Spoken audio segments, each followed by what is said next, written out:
Hello there. Now tonight I've got a film here I'd like to try and review, and the film stars Jamie Lee Curtis, Ron Silver, Tom Sizemore, Philip Bosco and Louise Fletcher, to name but a few. And it was made in 1989 and it was directed by Catherine Bigelow, who's perhaps most famous for directing Near Dark, Point Break and The Hurt Locker. And this film is this one, which is called Blue Steel. And like I say, it was made in 1989, and it's basically about this rookie cop played by Jamie Lee Curtis, who becomes the obsession of this psychopath who is a stockbroker by day. And the film starts out where Jamie Lee Curtis is with her partner. They're in a convenience store somewhere, and Jamie Lee Curtis notices out the window to the supermarket across the road that there's a hold-up taking place, a robbery. And she quickly runs across the road, sneaks around the back of the shop and goes in the back door and makes her way carefully through the shop, hiding behind the shelves, trying to sneak up on the guy that's holding the guy up at the checkout. And she eventually comes out and pulls her gun on him and tells him to drop the gun. And basically it doesn't go well, and the guy tries to shoot her. Only she gets the shot in first and she shoots him, and he goes flying through the window, glass everywhere, and his gun goes flying through the air and lands on the floor. Of course, there's some people in the shop, and they've all tucked for cover on the floor. And one of them, this guy who's played by Ron Silver, who turns out to be a psychopath, the gun lands right very close to him, and he sees the gun, and he, for some reason, decides to sneakily steal the gun and slide it across the floor and stick it in his pocket. And nobody notices, you see, so he gets the gun that the robber was using to hold the shop up with. So basically, he walks away scot-free with the gun. Nobody knows he's got the gun. In the meantime, Jamie Lee Curtis is in all sorts of trouble because she says she shot the robber, and she said he was going to shoot her. But back at the police station, the chief and a few other people don't believe her. They think she must be mistaken, and she's thought he had a gun pointing around. It wasn't a gun, because they didn't find any gun at the crime scene, you see, because Ron Silver took it unbeknownst to them. So she loses her badge for a while because of all this. She's completely innocent, of course. The guy did obviously pull a gun on her, but they think that he didn't. They think she's made a mistake. So anyway, later on in the film, on this really rainy night, Jamie Lee Curtis bumps into Ron Silver on the street, and she's trying to catch a cab, and he offers to share his cab with her, but she doesn't want to at first, but eventually she sort of agrees because he talks her into it. He's been all nice and everything, and she starts having this like relationship with him, but obviously she doesn't know what he's like. In the meantime though, before this scene takes place, Ron Silver has already killed at least one or two people. He pulls a gun on some guy in the street in the rain. He trips up, falls down, drops the gun, and this guy sees him on the ground with the gun next to him, and he stands up and takes the gun and shoots the guy in the street. Nobody sees, of course, because it's a rainy night, there's hardly anyone around. And I think he kills some more people off camera, they don't show you. And later on, he does get with this woman, like I don't know if she's a hooker, I think she might have been. And there's a scene where he's just killed her. It doesn't show you, and he's got a shirt or something, and he's soaked with blood, and he's wiping it all over his chest and everything, covering himself with blood. So he's a right nutcase. And there's another scene where it actually shows you that he appears to be hearing voices because he's telling the voices to shut up, stop, and all this. And it's an excellent performance by the late Ron Silver, because he passed away a few years ago, unfortunately. He was a really good actor as well. And it's a really captivating, riveting performance he's done in this film. Very intense, you know. He's a very intense actor, he was. And he's really believable in the part. You really believe he is nuts and pretty crazy and everything. So, I mean, I might be giving too much of the film away here. I forgot to say there'd be some spoilers. But there does come a point in the film that Jamie Lee Curtis does start to suspect everything's not as it should be with Ron Silver. But I'll not give too much more away. I don't want to spoil it too much.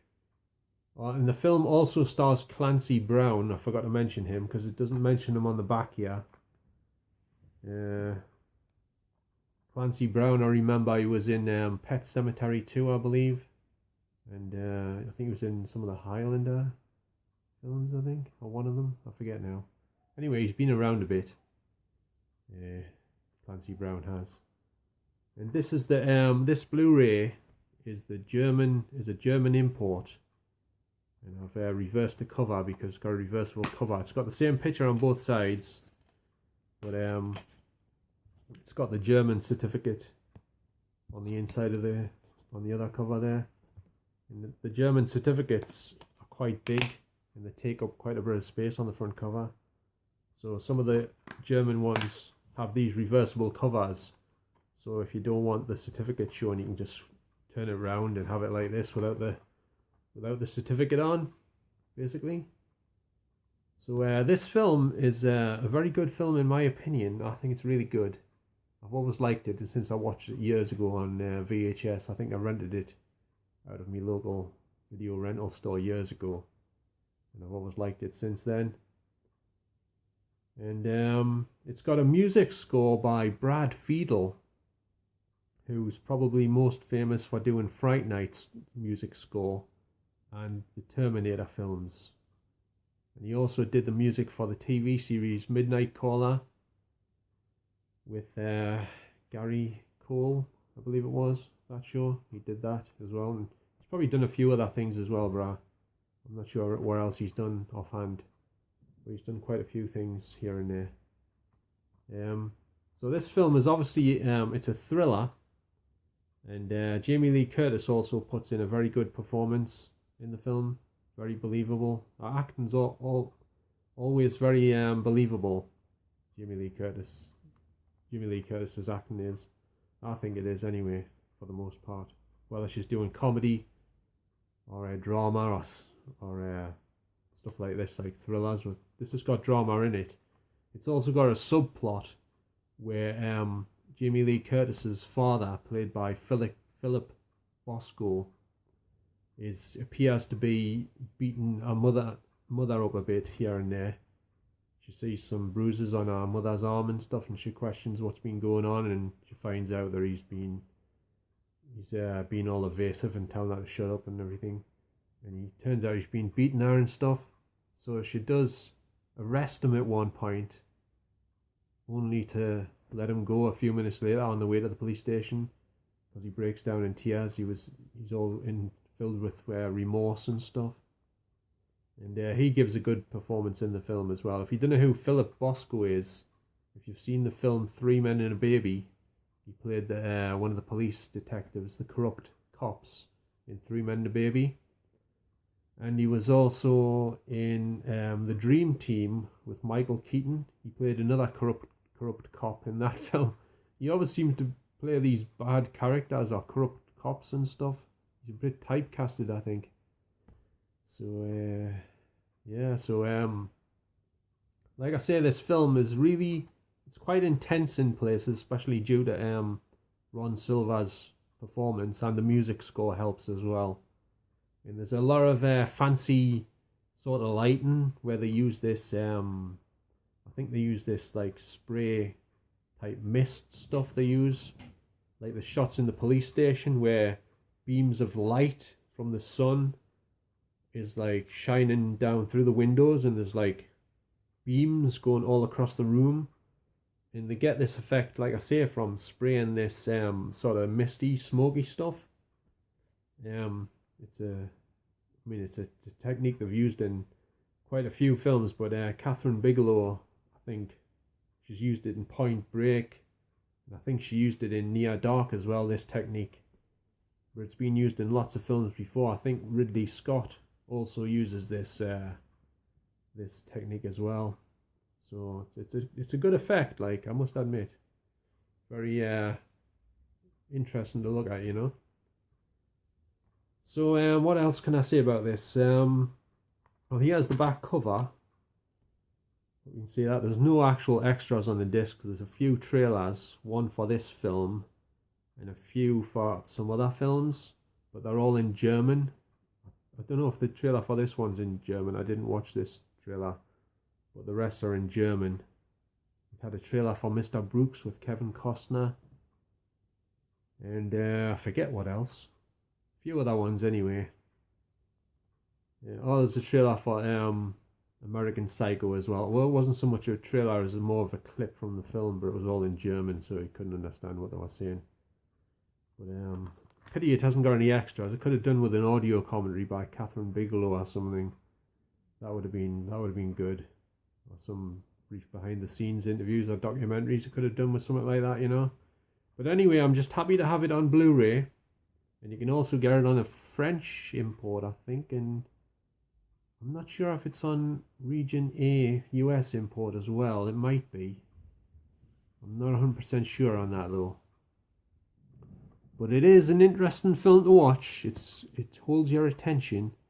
It's an interesting story. It's a good story. And the performances are all top notch.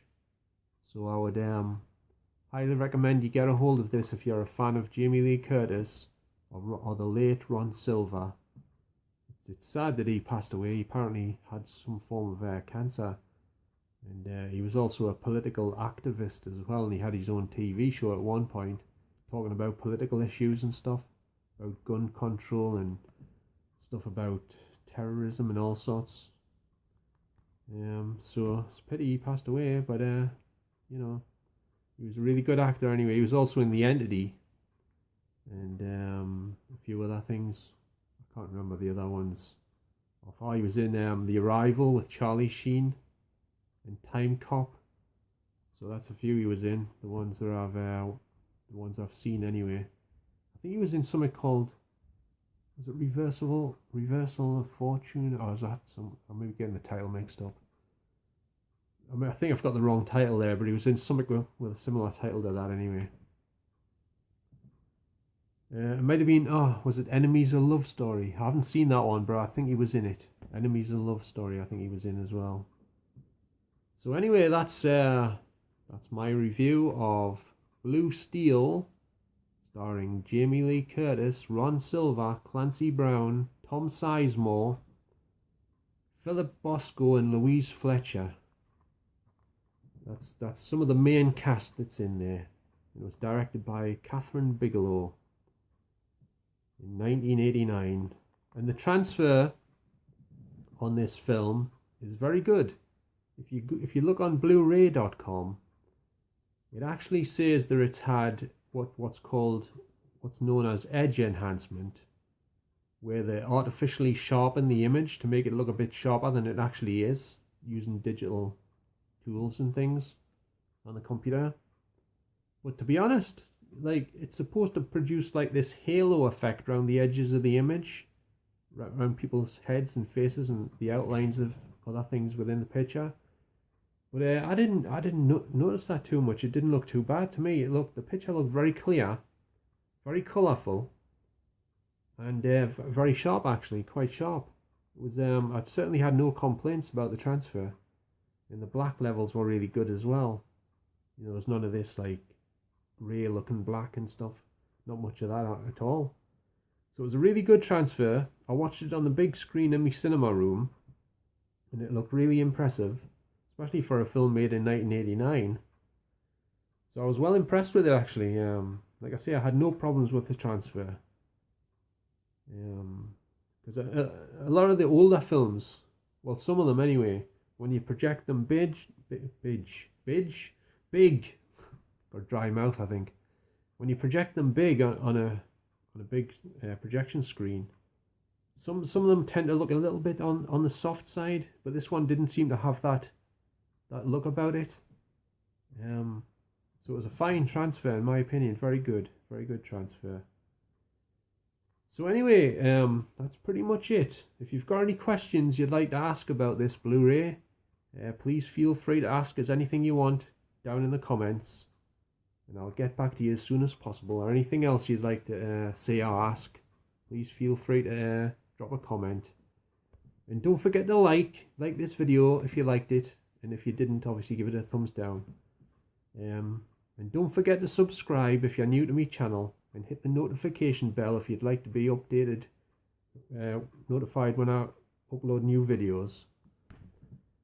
And if possible, could you share this video to help us out a bit? I'd be very grateful if you could do that. So thanks very much in advance if you can do that. So I'd just like to thank everyone for watching this video, and as usual, I shall catch you on the next one. So bye for now.